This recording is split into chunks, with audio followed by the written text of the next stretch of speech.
It begins by highlighting the alarming issues plaguing the current generation, including an epidemic of failure, bullying, and physical and cyber attacks on students, which can have devastating consequences such as suicide and self-harm. Story then shifts its focus to Sam Bradley, a 14-year-old high school freshman who has developed a daily routine to swiftly change his shirt and exit the locker room without drawing attention to himself after gym class. Then it turns out to Tommy's home, where his mother is perusing his grade report and expresses concern about his poor performance in 2 subjects. However, Tommy responds to her inquiries with a lack of enthusiasm and a dismissive attitude, downplaying the significance of his grades and implying that academics are not his strong suit. As their conversation unfolds, Tommy's mother becomes aware of his father's arrival and hastily hands Tommy his report card, urging him to come up with a plausible explanation for his poor grades, then shifts to Sam's home, where his father is engrossed in a magazine and attempts to initiate a conversation with Sam about school. However, Sam remains unresponsive and promptly exits the room, heading upstairs. Moments later, Sam's mother arrives home and inquires about Sam's whereabouts. As she begins preparing dinner, Sam's father takes out the trash, illustrating the minimal communication and lack of collaboration that exists between them in their daily lives' shared responsibilities. Meanwhile, Chase and Tommy visit Chase's house only to find his mother, Mrs. Cruz, unresponsive on the couch.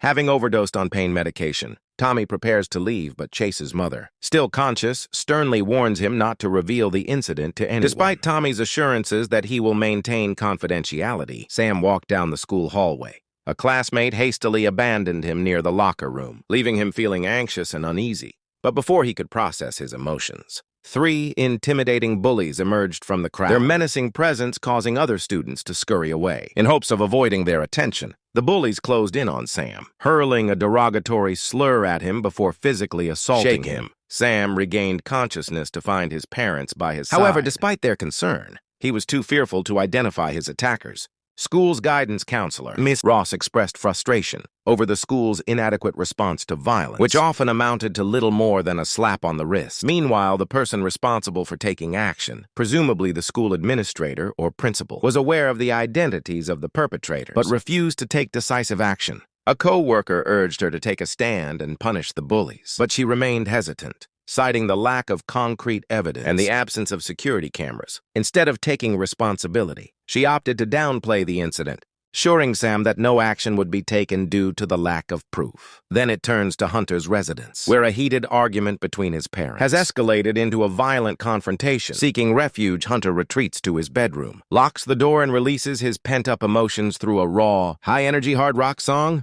The intensity of the music mirrors the turmoil he feels, and he pounds on the door in frustration. Meanwhile, at the Bradley household, Sam's father attempts to have a heart-to-heart conversation with his son. He opens up about his own experiences with bullying in the past, sharing a poignant anecdote about a former tormentor who now works as a car washer. Sam's father encountered this person while getting his car washed, and the encounter served as a stark reminder of how their lives had taken different paths. Despite their differences, Sam's father expresses his desire to be a good parent and to improve, inviting Sam to join them for dinner. As Mr. Bradley exits Sam's room, he leaves his son to his thoughts. When the security footage identifies the bullies, Tommy's father unleashes his fury on his son. Despite his mother's frantic pleas to stop, the father believes that his wife is spoiling. Tommy continues to berate him, demanding to know why he participated in the attack. In a desperate bid to deflect the punishment, Tommy pathetically claims that the bullies targeted Sam because he was looking at them in the shower.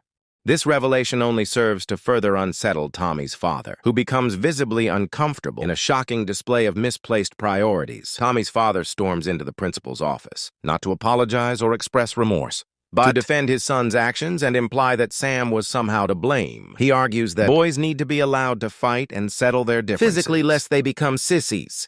This outrageous justification only serves to perpetuate a toxic culture of aggression and intolerance. As a result of the incident, the bullies are ultimately suspended from school. However, the consequences of their actions are far from over. When Sam steps off the school bus, he is confronted by Tommy, who attempts to intimidate him further, warning that he will continue to face beatings unless he modifies his behavior. Sam, still traumatized by the ordeal, is too terrified to listen and flees in fear, desperate to escape the relentless torment. However, Tommy's aggression proves too much, and Sam flees in terror.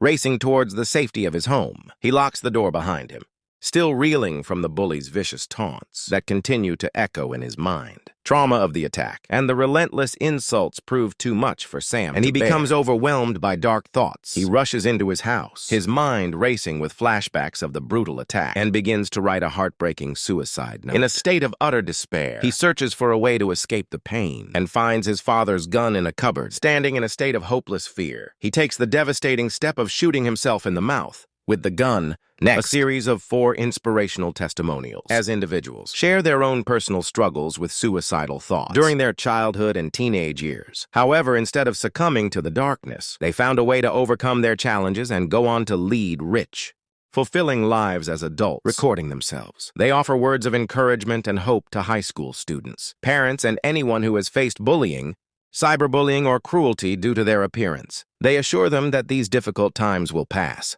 and what matters most is persevering through the struggles with strength and resilience.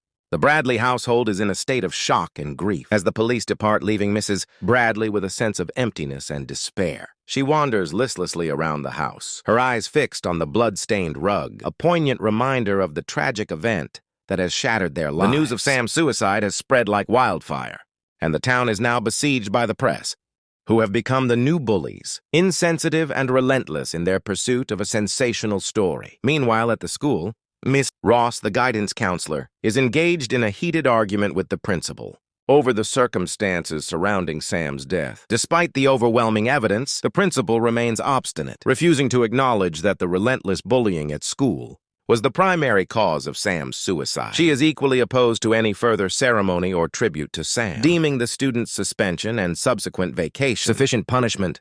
Her callous attitude is a stark contrast to the gravity of the situation. In a separate meeting, the mothers of Hunter and Chase confer with the principal and guidance counselor to discuss the best approach to handling the press scrutiny. Hunter's mother is particularly vocal in her complaints, insisting that her son had no involvement in Sam's suicide, and that the blame lies elsewhere, perhaps with Sam's family dynamics. Her words are a stark reminder of the denial and lack of accountability that can often accompany tragic events. However, Mr. Ross reveals a shocking truth, producing a note written by Sam before his tragic suicide, in which he explicitly states that he was suffering at school due to the relentless bullying. The school principal is forced to acknowledge this painful reality, and the mothers of Hunter and Chase are overcome with emotion, tearfully apologizing for their son's involvement in the bullying, take responsibility for their son's difficult upbringings, acknowledging that their own failures may have contributed to their children's cruel behavior. Meanwhile, the press attempts to question the school principal about the incident, but she refuses to provide any answers, choosing instead to maintain a stony silence.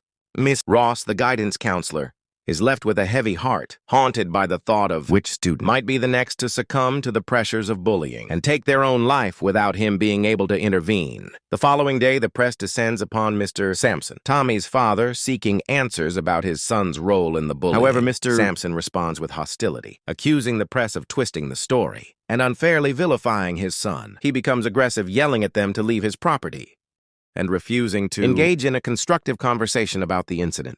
The press continues its relentless pursuit of a story, arriving at the Bradley household to inquire about the contents of Sam's final note.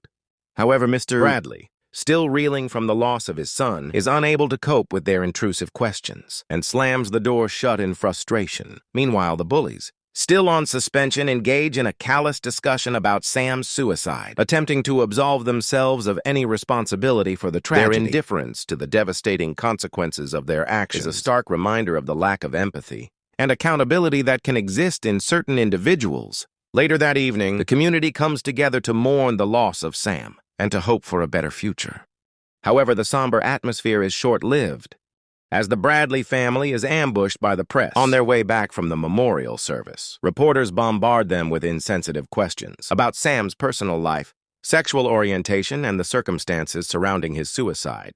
One reporter's thoughtless query, "Can you tell us who Sam Bradley was?" strikes a particularly raw nerve with Mrs. Bradley. The use of the past tense was serves as a harsh reminder of her son's passing, and she is suddenly overwhelmed by a flood of memories of the boys she loved and lost. The Bradley family manages to escape the press, but the reporters are already preparing to move on to their next sensational story, leaving the bereaved family to pick up the pieces of their shattered lives. Mr. Bradley attempts to offer solace to his grief-stricken wife, but she rebuffs his efforts, telling him to leave her alone. The fragile bond that held their marriage together has finally been severed. Mrs. Bradley is left to confront her sorrow alone. Miss Bradley, overcome with emotion, retreats to Sam's bedroom, where he is met with a sea of reminders of his son's life. He breaks down in tears, surrounded by Sam's belongings, and is consumed by a mix of emotions: anger at his son for taking his own life, and guilt towards himself for not being a better father, for not raising Sam to be strong enough to face the challenges of the world. Later that night, the memorial site, once a symbol of hope and remembrance, lies still in quiet.